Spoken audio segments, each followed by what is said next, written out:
Beneath the bustling streets of Edinburgh lies Mary King's Close, an ancient alleyway, shrouded in fog and whispers.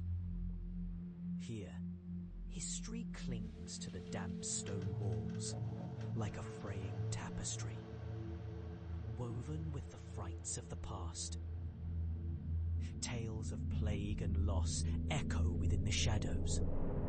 But tonight, the air is thick with an unsettling stillness that feels almost sentient.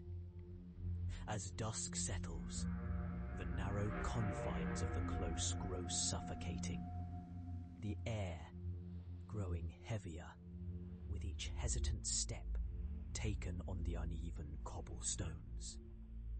The lanterns flicker, sputtering against the encroaching darkness, casting elongated, quivering shadows that seem to ripple and dance in spectral waltzes.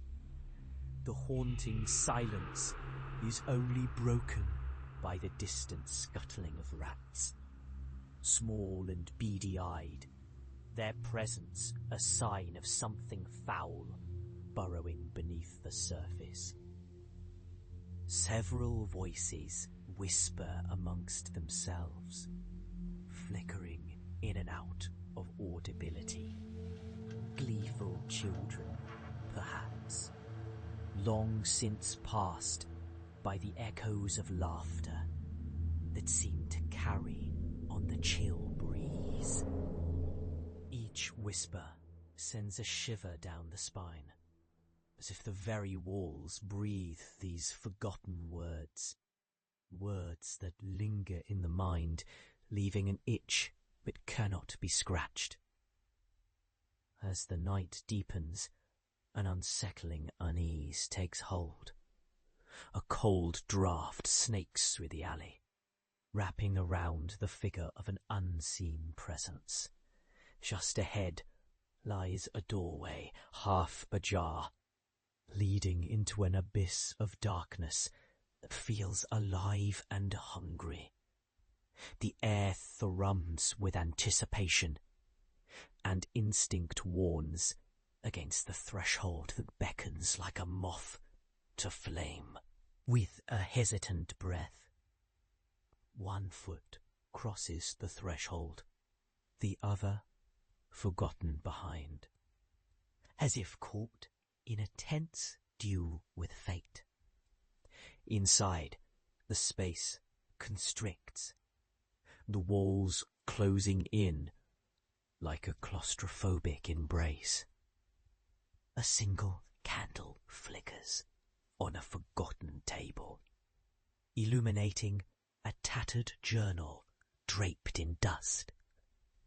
The very essence of time itself dissolved in the ink that bleeds onto the crumpled pages.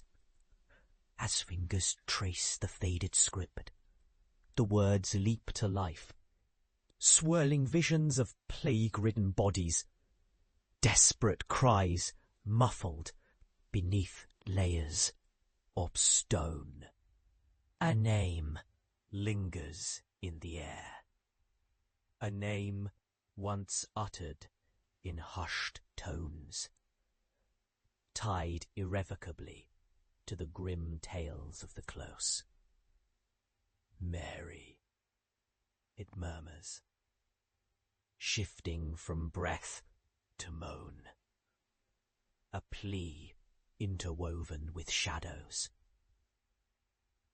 A feeling of being watched unfurls in the pit of the stomach, like cold fingers tracing along the spine, sending the heart into a stuttered rhythm. Glances over the shoulder yield nothing but darkness, yet the sensation of eyes lingering remains palpable. The journal falls open, pages fluttering wildly, before halting at a grotesque sketch.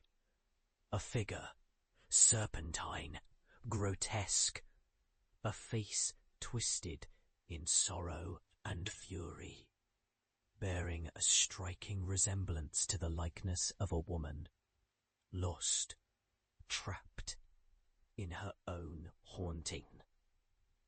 The weight of the atmosphere thickens, suffocating, as if the very air betrays the living.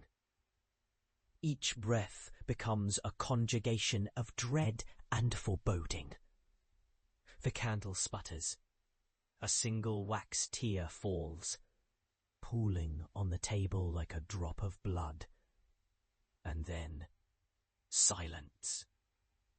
In that silence, the shadows deepen, swirling, coiling like smoke around the ankles. The shift in the air is palpable now. A soft whisper emerges, forming coherent sound. "Help me," it implores, filled with despair, yet edged with something else. Something malicious. But as quickly as it came, the voice retreats, leaving behind a sense of longing that seeps into the soul, tightening the grip of dread. The candle extinguishes, plunging the room into encroaching blackness. The air grows damp, and in that oppressive silence, the realization dawns. The spirits do not wish to share their stories. They desire something far darker, a connection that spirals into the abyss, yanking at the tether of the living, pulling you down into the depths of a world unyielding and eternal. As the chill seeps in, and the end hangs suspended in the air, the thought strikes like a midnight tolling bell.